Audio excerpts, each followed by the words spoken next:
जब हमारा पेशेंट आए वो काफी घबराए हुए थे क्योंकि इम्प्लांट लगाए हुए उन्हें अराउंड सिर्फ 6 महीने हुआ था। आप खुशी खुशी अपने डेंटिस्ट के पास जाते हैं एक रेगुलर चेकअप के लिए पोस्ट इम्प्लांट प्लेसमेंट, राइट? और आपका डेंटिस्ट आपको एक सैड न्यूज देता है। वो कहते हैं सॉरी मैम, सॉरी सर, आपका इम्प्लांट फेल हो गया है। घबराइए बिल्कुल नहीं। मन में यही सवाल आता है ना, ओहो अब क्या होगा, मेरा इम्प्लांट फेल हो गया है, क्या मुझे पैसे वापस मिल जाएंगे, क्या फर्दर ट्रीटमेंट हो पाएगा, क्या नया इम्प्लांट लग जाता है? घबराइए बिल्कुल नहीं। इन सभी सवालों के जवाब हम आपको इस वीडियो में देने वाले हैं। एंड तक जरूर देखिए, बी पेशेंट, राइट?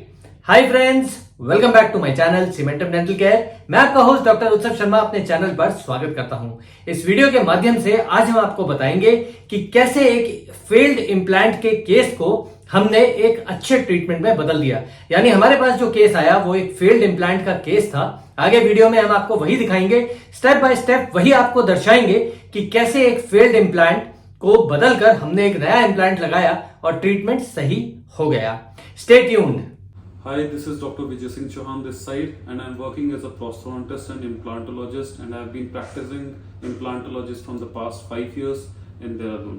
अब हम बात करेंगे इम्प्लांट के फेलियर केसेस के बारे में कि इम्प्लांट हमारे क्यों फेल होते हैं।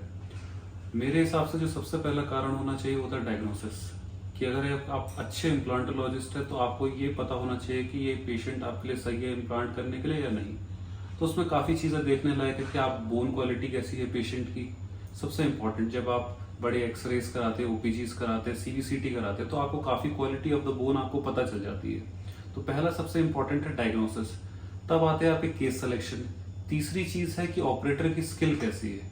चौथी चीज़ है आपको देखना पड़ेगा उस एरिया में इन्फेक्शन है कि नहीं है और पहले क्या उसमें इन्फेक्शन था या आगे जाके अगर आप इम्प्लांट लगाते हैं वो सक्सेसफुल होगा कि नहीं। चौथी चीज़ है जब आप इम्प्लांट लगाए कहीं आप एडजेसेंट टीथ या टिश्यू को डैमेज ना कर दें। और दूसरी चीज होती है जब इम्प्लांट लगाए अगर आपकी बोन ज्यादा ओवरहीट हो जाए ड्रिल करते हुए तो ये भी एक नेक्रोसिस का कारण है और जिसकी वजह से आपका इम्प्लांट फेल हो सकता है। काफी लोग मुझसे सवाल पूछते हैं कि मैं इम्प्लांट लगाऊं कि नहीं लगाऊं, कोई उस समय प्रॉब्लम होगी तो नहीं होगी। इम्प्लांट लगाने से आपको कोई प्रॉब्लम नहीं होगी क्योंकि जो भी आपका ट्रीटमेंट होता है वो आपका लोकल एनेस्थेटिक के अंडर होता है। आप होश में रहेंगे लेकिन आपको कोई पेन का अनुभव नहीं होगा। दूसरी चीज़ है, मैं आपको इम्प्लांट इसलिए कि अलग अलग चीज़ें हैं, अलग अलग तरीके हैं। डेंचर्स भी होते हैं, आपके इम्प्लांट्स भी होते हैं। हर कंडीशन में आप अलग चीज़ें यूज़ कर सकते हैं। जिन लोगों में मसूड़ों की समस्या होती है हम उसे इम्प्लांट नहीं कर पाते क्योंकि अगर हड्डी ही और आपकी मसूड़े आपका जब साथ नहीं दे रहे तो इम्प्लांट्स भी वहाँ पर नहीं टिकेंगे। तो हर कंडीशन के हिसाब से हमें चूज करना पड़ता है कि इस पेशेंट में इम्प्लांट सक्सेसफुल रहेगा कि नहीं रहेगा।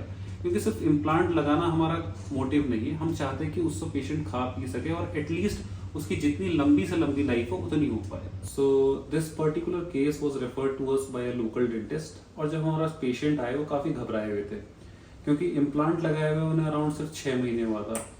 तो उनकी जो कंडीशन थी ऑलरेडी उन्होंने काफी लग रहा था कि उन्होंने काफी पैसा इन्वेस्ट किया है उसमें और उसके अकॉर्डिंग उनको जो आउटकम मिलना था वो नहीं मिला।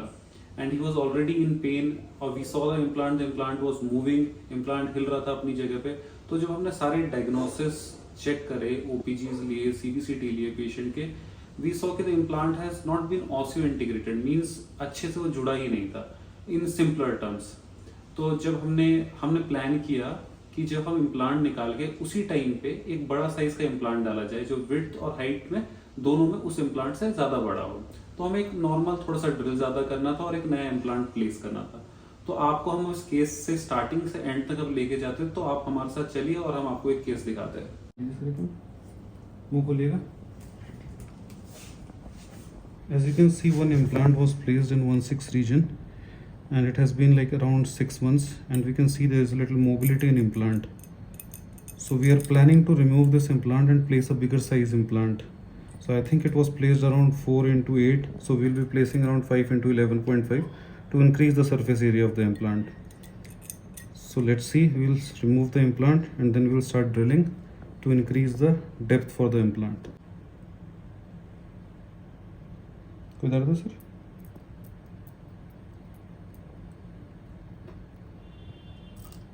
You can see the implant has come out and I think a little bit of fibrous osseointegration just took place.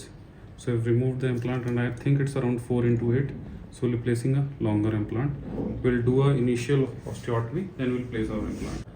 As you can see, the osteotomy, the old implant has been removed, and you can see the drill. So we will be planning to go a little longer length, and we'll place a longer length implant in this osteotomy site. So we are planning to measure the length.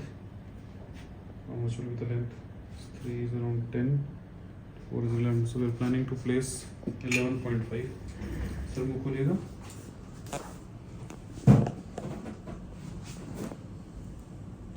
The initial, I think it's around only 8 mm, so we are planning to go a little deeper to 11.5. So we are removing the old fibrous tissue from the osteotomy site so that the fresh bleeding can provoke in the osteotomy site. So we'll be removing all the boundaries of the soft tissue so that the implant can stay for a longer time, and the old fibrous tissues can be removed.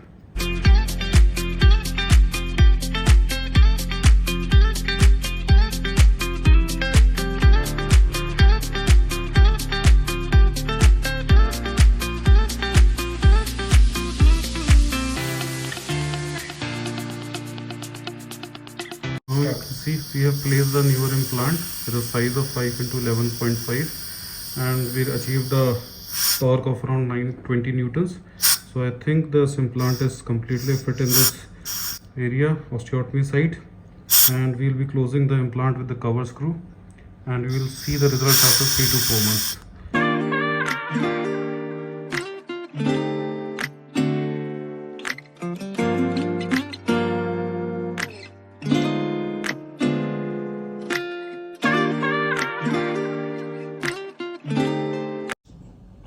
So now we have closed the implant site, and we have placed a mucograft seal so that the mucosa can form above the implant site, and we will see the implant after 3 to 4 months.